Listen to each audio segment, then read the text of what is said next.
شروع اللہ کا نام لے کر جو بڑا مہربان نہایت رحم والا ہے۔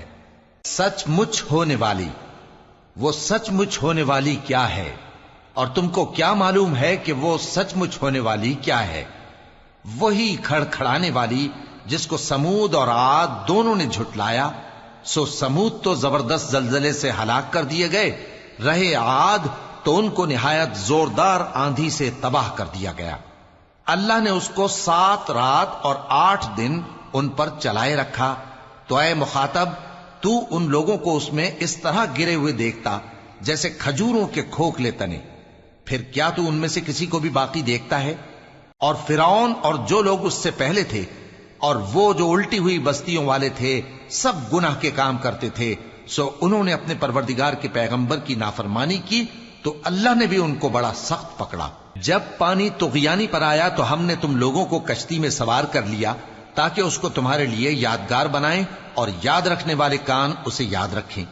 پھر جب سور میں ایک بار پھونک مار دی جائے گی اور زمین اور پہاڑ دونوں اٹھا لیے جائیں گے، پھر ایک بار ہی توڑ پھوڑ کر برابر کر دیے جائیں گے، تو اس روز ہو پڑنے والی یعنی قیامت ہو پڑے گی، اور آسمان پھٹ جائے گا تو وہ اس دن کمزور ہوگا، اور فرشتے اس کے کناروں پر ہوں گے، اور تمہارے پروردگار کے عرش کو اس روز 8 فرشتے اپنے اوپر اٹھائے ہوں گے۔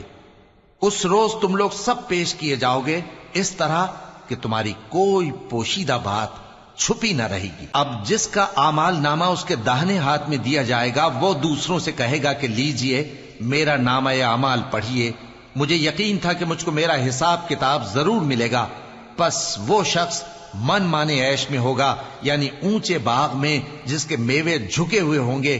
ان سے کہا جائے گا کہ جو اعمال تم ایام گزشتہ میں آگے بھیج چکے ہو، ان کے عوض مزے سے کھاؤ اور پیو۔ اور جس کا نامہ اعمال اس کے بائیں ہاتھ میں دیا جائے گا تو وہ کہے گا، اے کاش مجھ کو میرا اعمال نامہ نہ دیا جاتا اور مجھے معلوم نہ ہوتا کہ میرا حساب کیا ہے۔ اے کاش موت میرا کام تمام کر چکی ہوتی، آج میرا مال میرے کچھ بھی کام نہ آیا، مجھ سے میرا اقتدار جاتا رہا۔ حکم ہوگا کہ اسے پکڑ لو، اب اسے طوق پہنا دو، پھر دوزخ کی آگ میں اسے جھونک دو، پھر زنجیر سے جس کی لمبائی 70 گز ہے جکڑ دو۔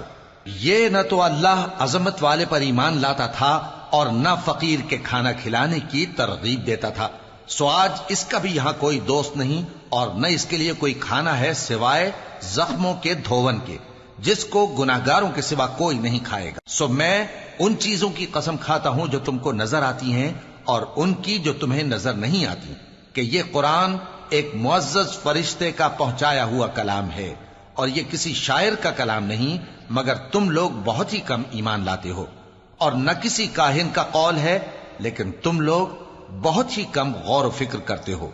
یہ رب العالمین کا اتارا ہوا ہے۔ اور اگر یہ پیغمبر ہماری نسبت کوئی بات جھوٹ بنا لاتے تو ہم ان کا داہنا ہاتھ پکڑ لیتے، پھر ان کی رگے گردن کاٹ ڈالتے، پھر تم میں سے کوئی ہمیں اس سے روکنے والا نہ ہوتا۔